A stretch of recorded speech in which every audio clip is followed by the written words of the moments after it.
Thanks for joining us for Season 8 of the Hospitality Hangout. Season 8, Mr. Schatzberg. They said we wouldn't make it past Season 1. Unbelievable. Here we are. You know what? Perseverance and fantastic guests. But here we go. We're a hospitality... Great sponsors too, Jimmy. Fantastic. Chico's. Thank God for Chico's. A hospitality-focused podcast where the founders of Branded Strategic share their insights and bring technology and innovation leaders that are making things happen in the industry we love. My name is Jimmy Frischling, otherwise known as the Finance Guy. I'd like to introduce my partner, Mr. Michael Schatzberg, also known as the Restaurant Guy. And thanks for that introduction, Jimmy. And to all those listening, feel free to call me Shatsy. Together, we're the personalities behind Branded Strategic Hospitality. Everybody out there, I am the Restaurant Guy. You can call me Shatsy. And Jimmy and I work at the intersection of hospitality, technology, innovation, and capital. Jimmy, I got to tell you, we got probably one of the best shows ever. I know I've said that before, Jimmy, but this really is one of the best shows. But you know what? Before I get to it, Jimmy, I've been thinking about something all week long. Something has been festering in my head, and I'm just going to throw it out there. Jimmy, boom. You know what? The marketplace, boom, a hospitality marketplace is live. It's running. There's over 400 of the most incredible technology solutions for hospitality operators. So let me tell you something, Jimmy. You got to get people that are looking for the best solutions in hospitality, tech, and innovation. Go to boom.store. Go to boom.store and you will find over 400 solutions. Jimmy, it's unbelievable. I just want to say one thing. Boom! So I think this is a very big milestone because we've been dropping Easter eggs left and right about sharing news and boom, blah, blah, blah, news and boom. I believe what you just told our listeners is that the Branded Hospitality Marketplace has just been relaunched, renamed, and it's our coming out party, boom.store. Is that right? It is right. Boom, a hospitality marketplace. You can find everything you need to operate your restaurant. So check it out. Over 400 solutions. All right. Everyone remember where you were when you heard this news. All right. Let's get after it. Let's get into it. Yeah, it's a big show, Jimmy. It's a big show. It's a big show. We are really excited for today's episode. Our guest today is our friend. Wait for it. Wait for this. Mr. Robert Irvine. I'm going to give the man who needs no introduction an introduction. I'm going to attempt this. A brief introduction. In addition to being a world-class chef and a TV personality, Robert is also an entrepreneur, an author, a philanthropist, and I would say, he'll tell me if he disagrees, I think he is maybe most proud of his being a tireless and most significant supporter of our nation's military and first responders. I'd like to introduce Robert. And he's a big guy, too, not for nothing. Big guy. He's a big guy, not small. He's much bigger in person than he is on the TV show, I'll tell you that. I'll tell you, Shatsy, it takes a village. It would take a village. It takes a village to bring him down. Listen, let's get Robert into the mix. Robert, we'll let you take the lead. We're thrilled to have you here. Please give us a little background about yourself and, of course, how you became involved with restaurants and food. Well, hi, guys. First of all, thanks for having me. It does take a village to get us on, and what a great introduction. And you're absolutely correct. For me, everything I do means nothing without the support of our amazing men and women that wear the cloth of our nation, their families, and our veterans. So basically, 11 years old, I started to cook in a home economics class at school because there were 30 girls and me. And I thought, what a great way to get a girlfriend. Smart. Unfortunately, it was a good idea, but I made my first Quiche Lorraine.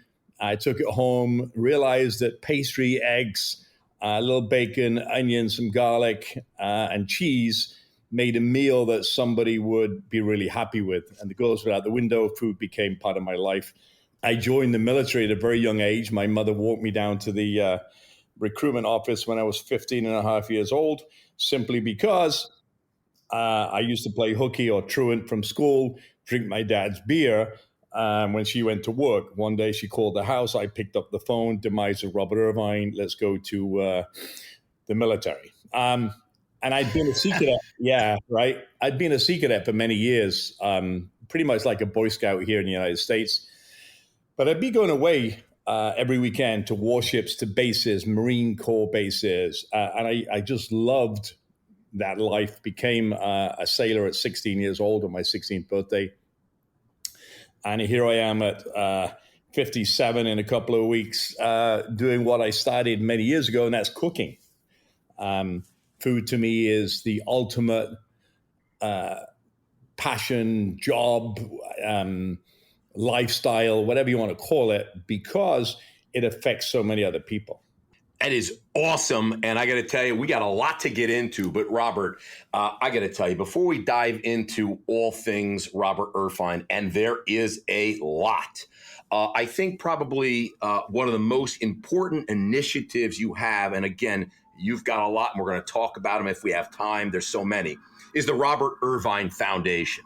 The primary focus is giving back, as we said earlier, supporting our service members, veterans, first responders, families, etc. What else can you tell us about the Robert Irvine Foundation? How did it get started? Why, who, what, and some of the initiatives you're doing with that? Then we'll get into some of the other businesses you do. But this, I think, is the most important to you. It is, because every other business funnels into this. So the Robert Irvine Foundation was started about 8 years ago, almost 9 years ago.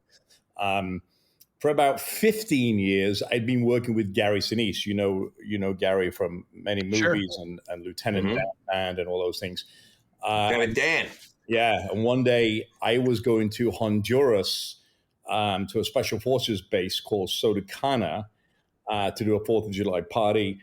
He tweeted me and said, "Hey, is this the real Robert Irvine?" And I went like, "Hey, duh," because I've got a blue check, and he didn't have one. And I said, "Is this the real Gary Sinise?" He said it was. So we traded some conversation about, I love what Gary does, continues to do, and I could help him.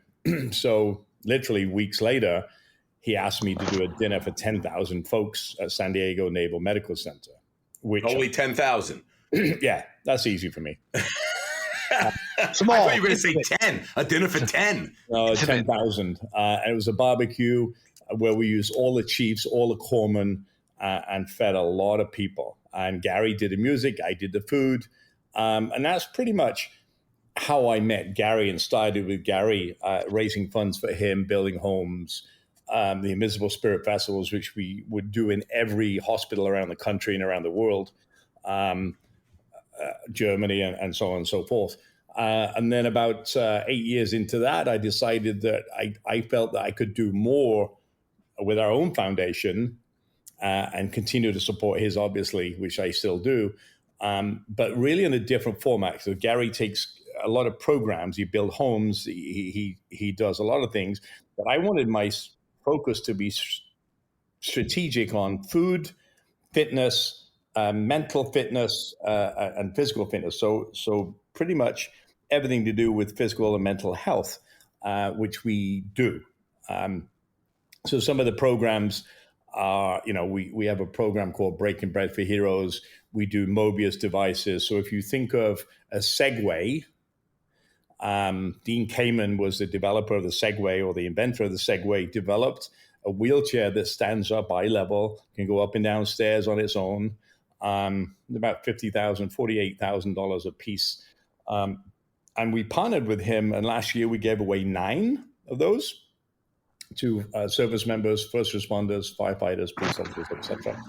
But we also do programs with dogs. We do programs with reunions. We do there's just a whole bunch of things that we do, but mainly to give freedom back to those that have lost it through injuries, through war, whether it be post-traumatic stress, invisible wounds, or we don't call it post-traumatic stress anymore, we call it post-traumatic growth, TBI, and we partner with the USO, we partner with TAPS, we partner with just 1,000 folks to make life better for others. And that's what the foundation does, and continues to build programs and partner with very amazing folks to make life easier for others. It's awesome, and it's really incredible, all the different endeavors that you work on to support the foundation. One of those businesses, and this got Shatsy and I and the team at Branded all excited, is your new virtual kitchen. Robert Irvine's American Heroes, a sandwich concept you've launched. Shatsy, get ready, in partnership with None other than Jimmy, it's Robert Earl. 1973, the Grosvenor House. I was with Paul McCartney. I can't even talk about that, and he'd kill me.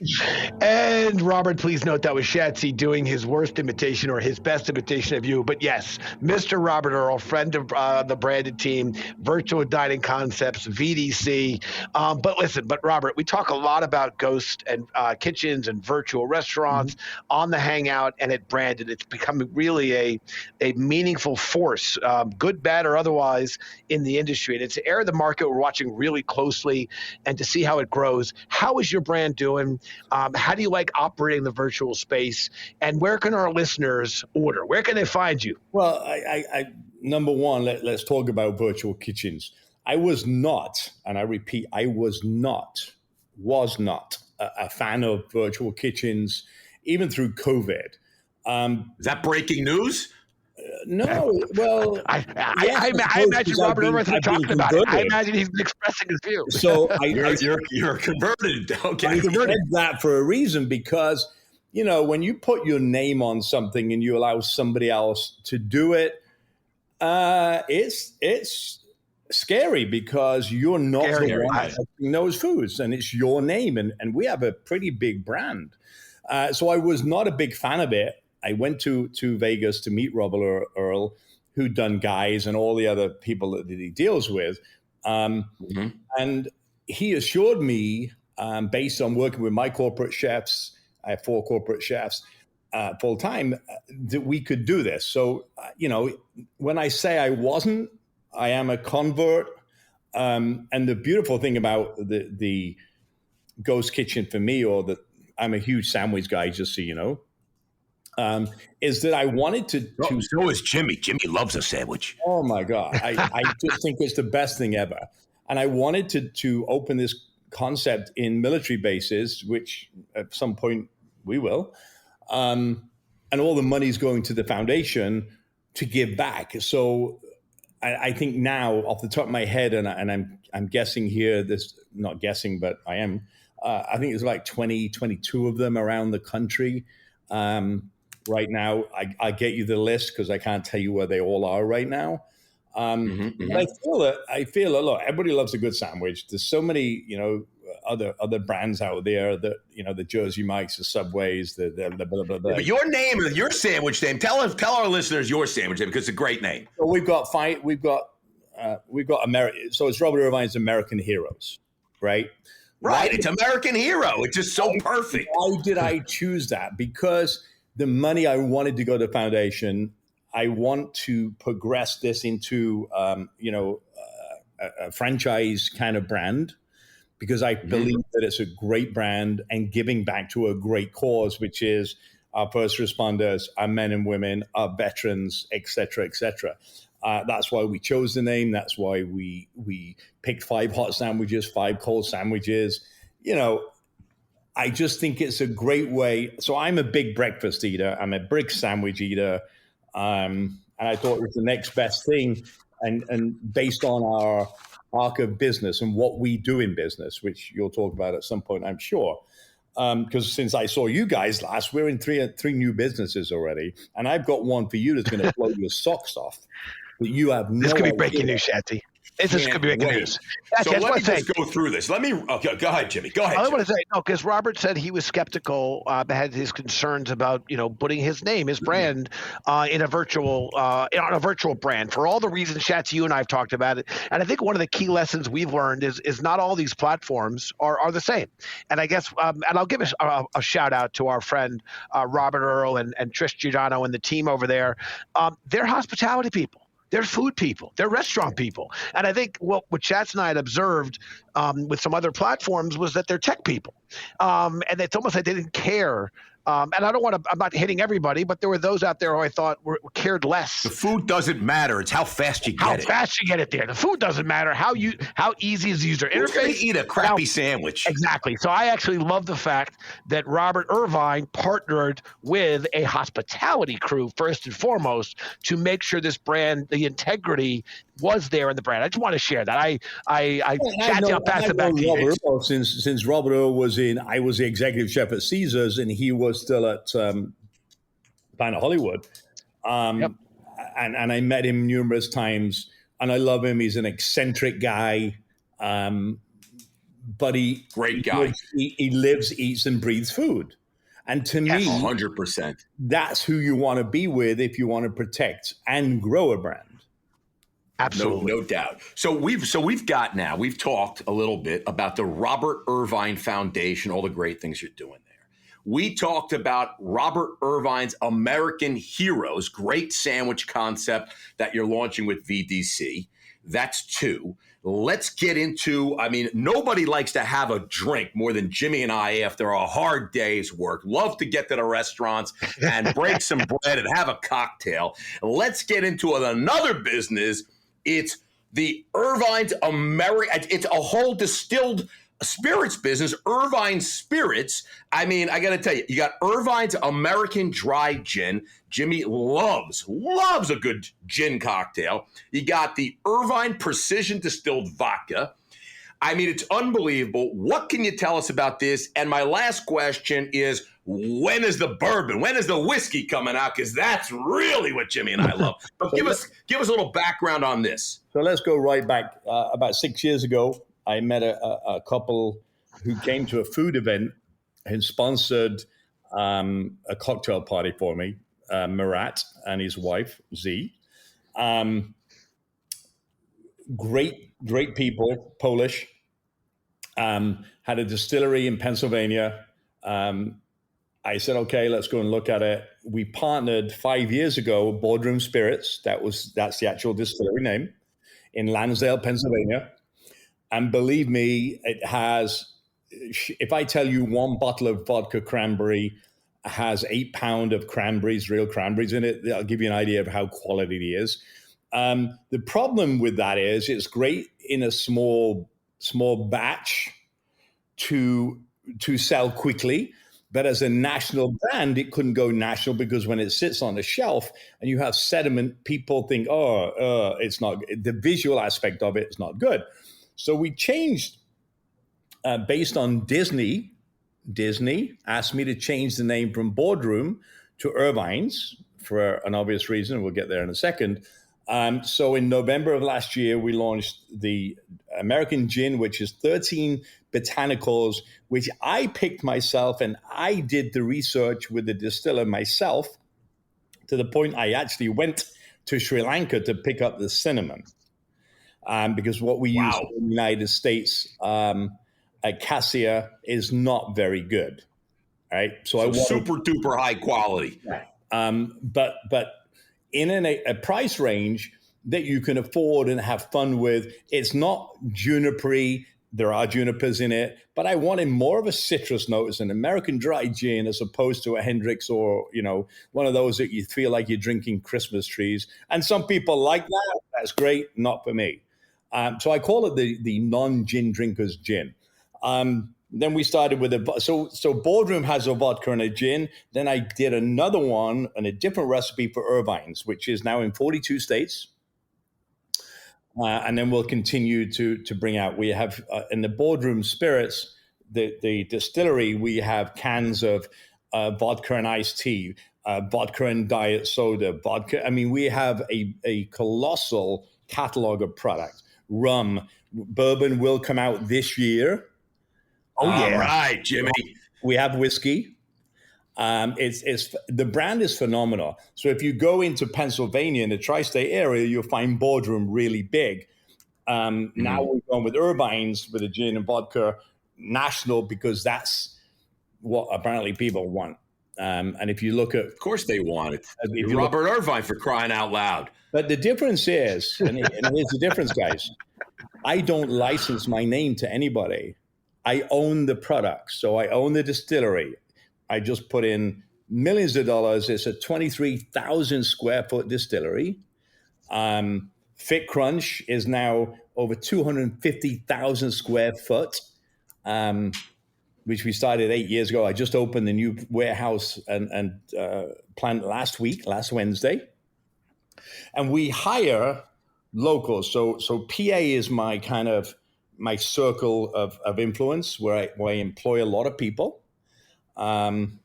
So yeah, that's how we got into the distilling business, and we have a tasting. I think. When are we taking a road trip, Jim? We got to check out this distillery. I say we get going down there. Look, I think Robert, you're a very authentic person, and I think the reason why you're having the success you're having, in part, is you're not just putting your name on things. You are, as you said, you're picking the ingredients. You're picking You're investing in the brand. You're developing the concept. The cinnamon from Sri Lanka, Jimmy. I think customers and guests. You're a chef. They appreciate the authenticity of what you bring to this. Listen, Chatsy joked around and jested.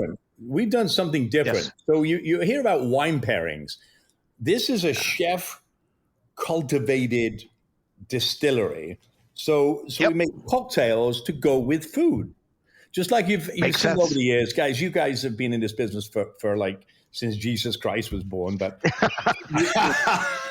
He's calling us old. He's calling us old. But you think about beer and beer dinners and wine dinners. Well, we're now doing drinks, spirits dinners, cocktails. Cocktails.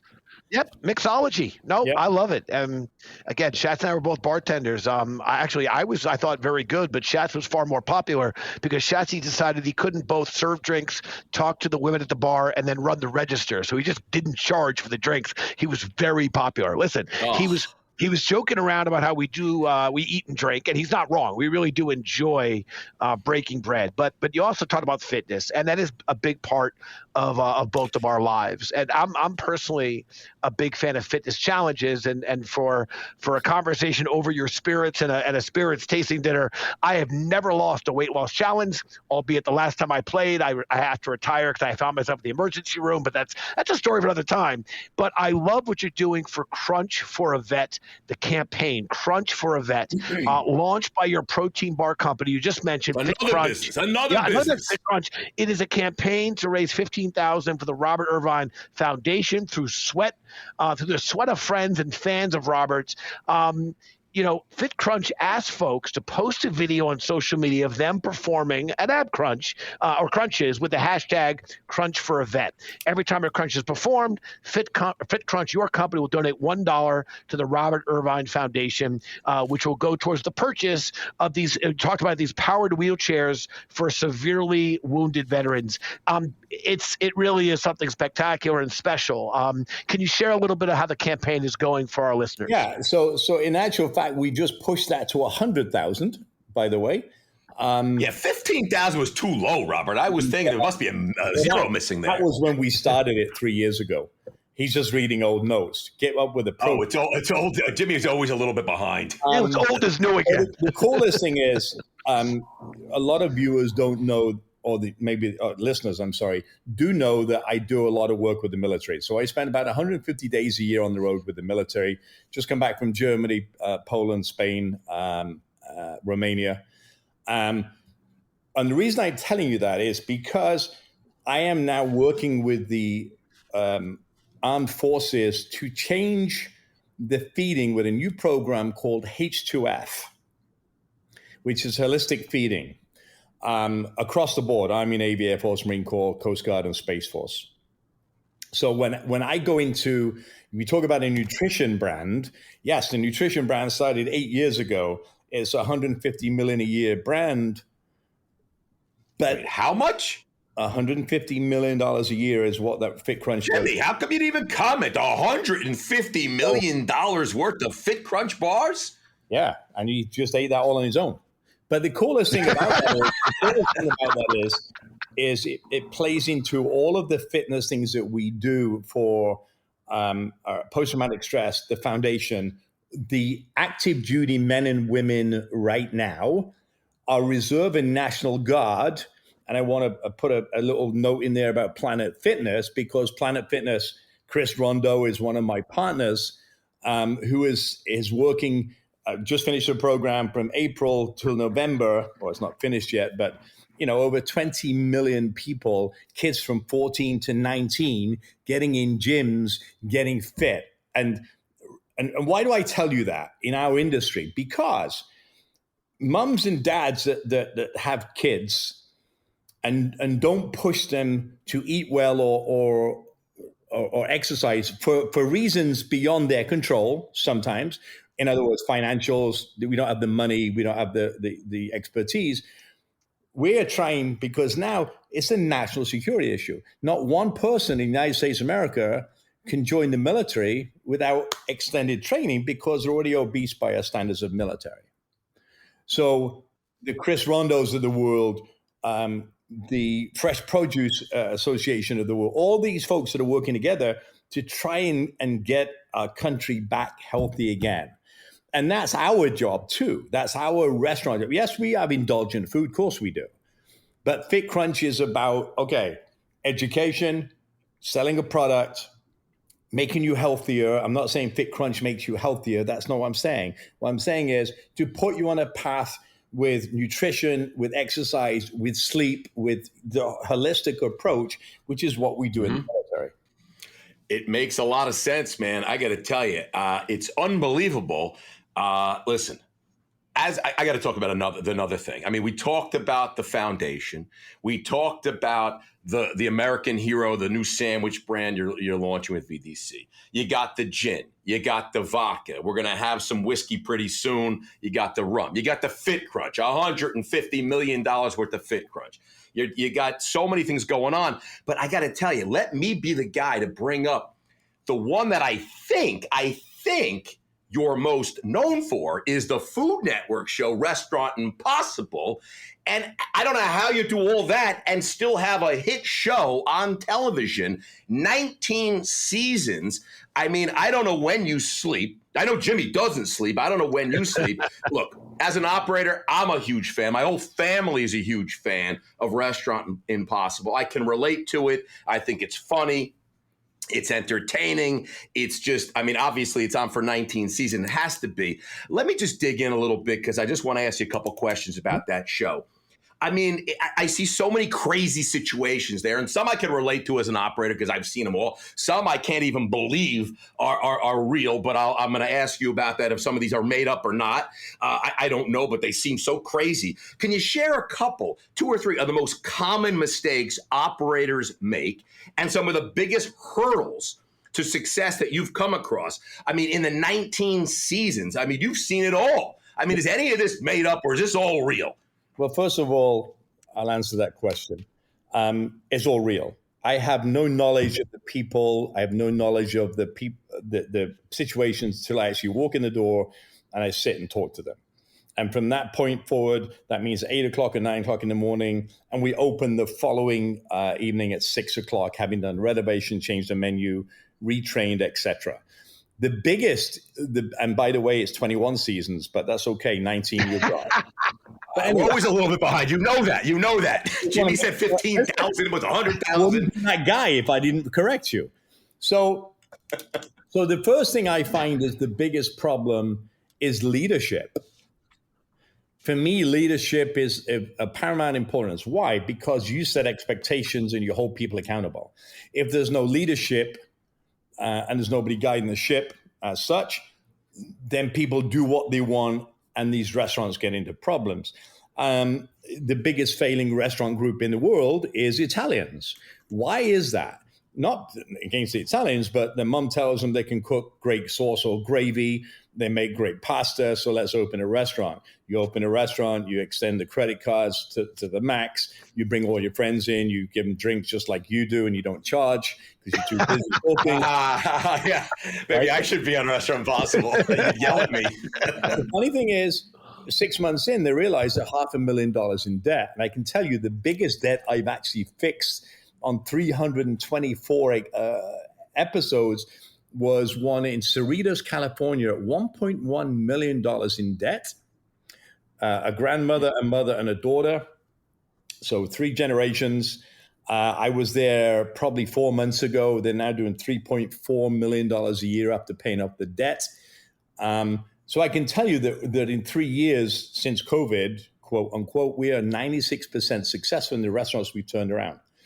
And it's all unbelievable. Leadership, setting expectations, holding people accountable. And I think they're the three biggest things you have to do in any business, not just the restaurant business, because it's scalable, whether you're US Airways, American Airways, NBC Universal, Comcast, Cisco Computer, it doesn't matter. Business is business regardless, and you set the expectations and you set the direction of that company as the boss. And when you don't have that, that's when you fail. Dropping knowledge, Shatsy.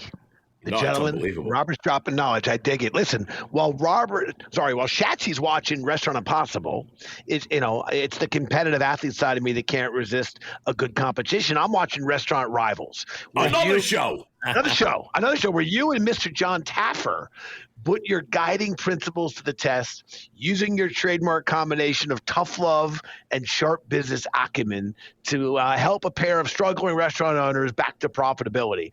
I won't give out any of the spoilers. And I'll tell you off air the reality of that. So okay, can you share a little bit about the first season? And I guess, Shatsy, I hope we're not behind on this one, but will there be a second season? The beautiful thing about John and I, we do something very similar, except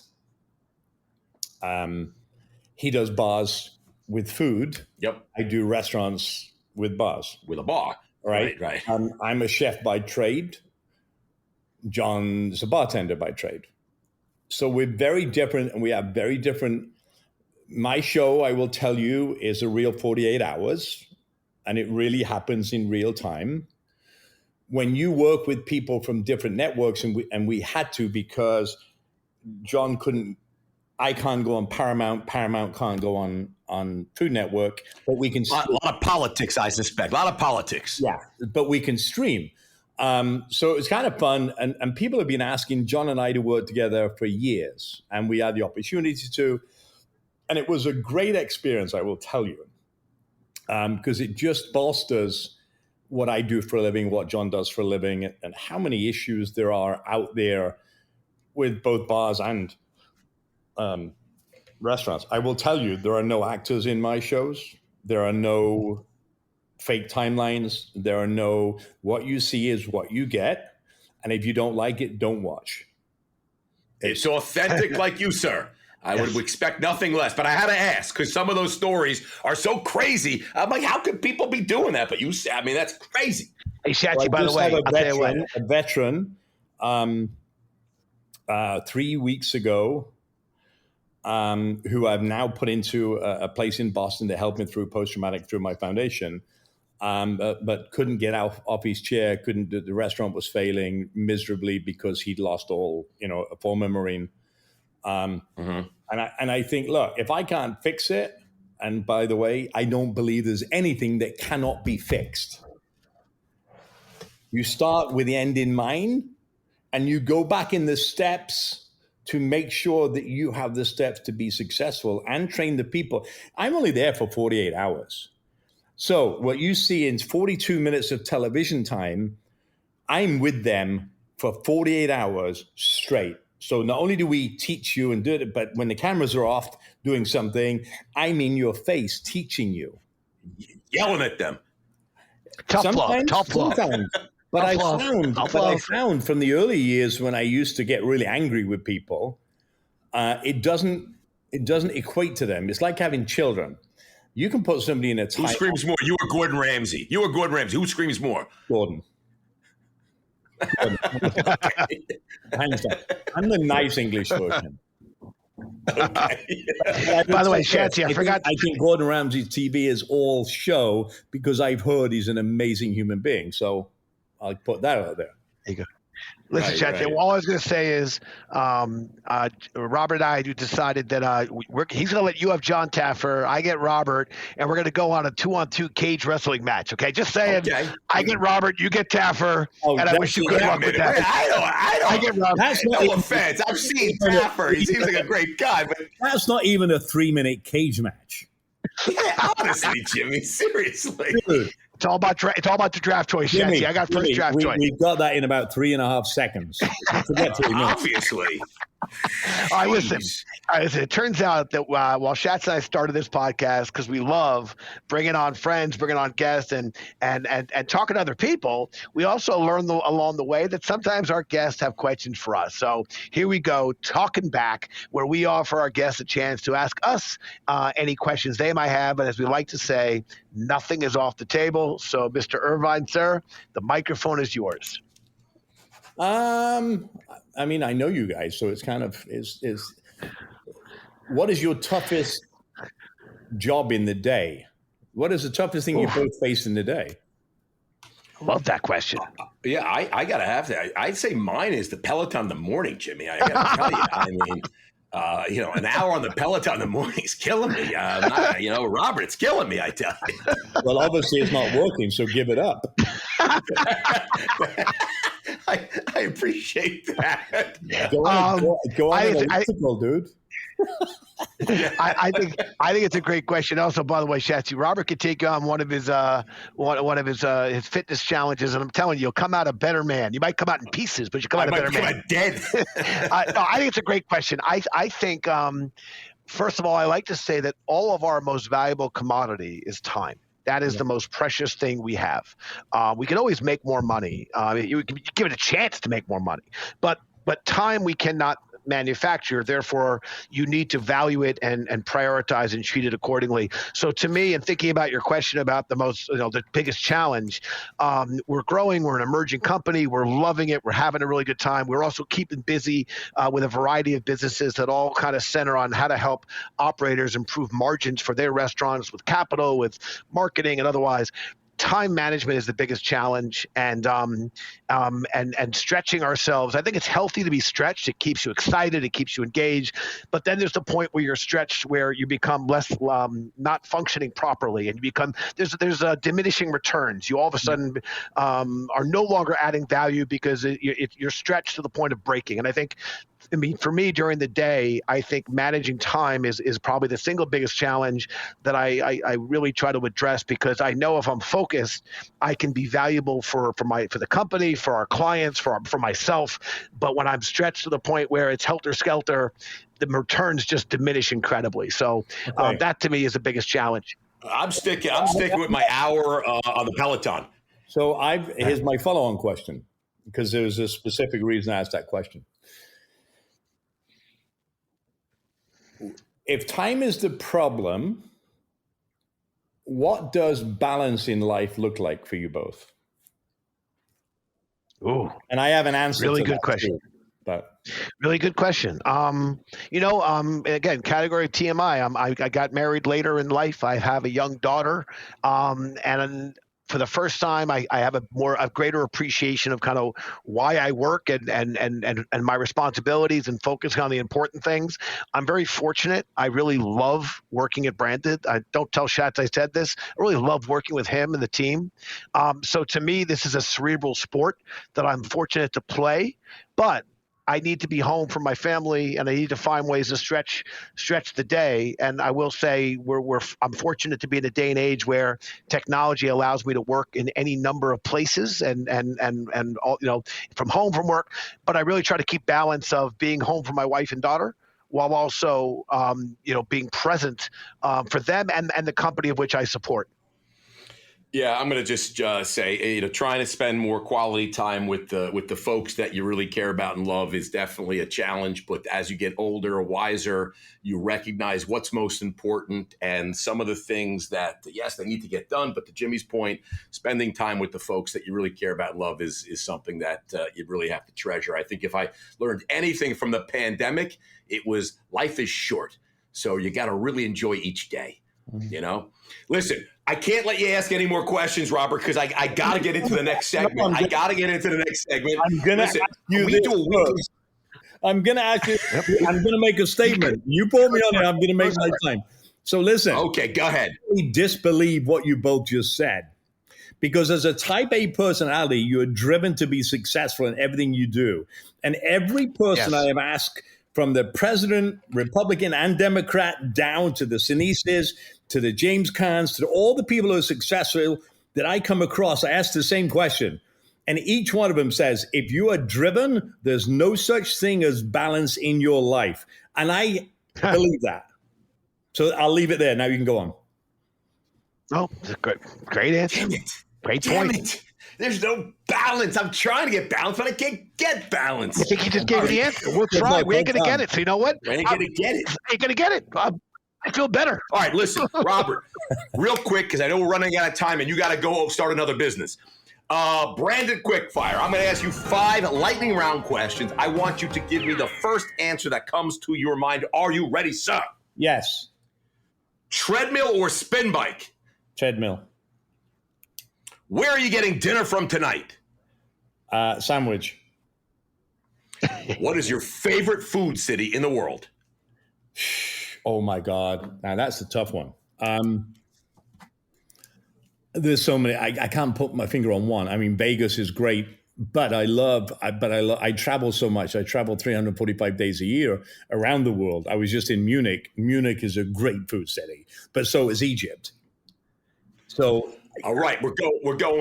We got a lot. We're going to go with Vegas. We're going to go with Egypt as an entire country, and we're going to go with Munich as a city. So we got a lot there. Okay, here we go. Germany, so amazing. Favorite place to travel? It's going to be the same tough question. So no, it's not. It's really easy for me.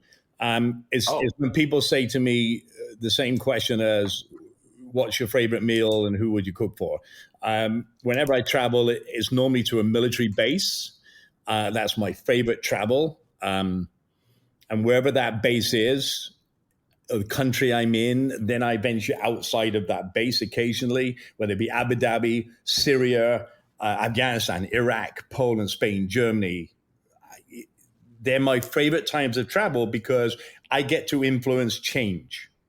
I love it. All right, last question, the most important question. If you were to challenge Jimmy or I to a go-kart race, who do you have better odds of beating? Both of you. I knew that was going to happen. All right, that was my quick fire. Jimmy, take it away. I like it, Chachi. I might accept Robert beating us, but there's no question I'm beating you, just so we're clear. Thank you, all Jimmy. right, of course, Robert, we want to thank you so much for joining us on the podcast and for sharing all your great insights. We really appreciate your tireless efforts, the work you do to support the industry, and the work you do to support the industry, the military and our first responders. I think that, again, as you admitted, above and beyond everything else and anything else, that is truly something you're passionate about, and it shows in everything you do. And on behalf of Brandon and our listeners, we want to thank you for all of that. If you want to get in touch with Robert directly, you can email. I have a cell phone right here, Jimmy. Let me give you everybody the cell phone. Yeah, but we're still going to invite our. Yeah, exactly. We're still going to invite our listeners to contact us at podcast@brandedstrategic.com. We'll be happy to make the connection. Our long-time listeners know we only made that mistake of giving out a direct cell phone in season 1. We're now KG veterans of season 8. To our listeners, we of course want to thank you so much for tuning in. We know there are literally hundreds of thousands of podcasts out there, and the fact that here we are in season 8, and the subscriber base we have has just grown exponentially, is something we greatly appreciate. Wait, Robert, before we finish up, if I want to see Restaurant Rivals, where we go to watch it? It's on Discovery Plus. Discovery Plus, all my listeners out there. Discovery Plus. Watch Irvine and Taffer go crazy. And if you haven't done so already, please subscribe to our podcast. You don't miss out any of the exciting guests we have coming up in the future. From myself, Jimmy Frischling, the finance guy, with great appreciation to Mr. Robert Irvine, I will pass it back to my boy Shatsy to close this out. Shatsy, a.k.a. Restaurant Guy. Thanks, everybody. Cheers. Thanks, Robert. Thank you, Robert. You're welcome, guys. Stay safe.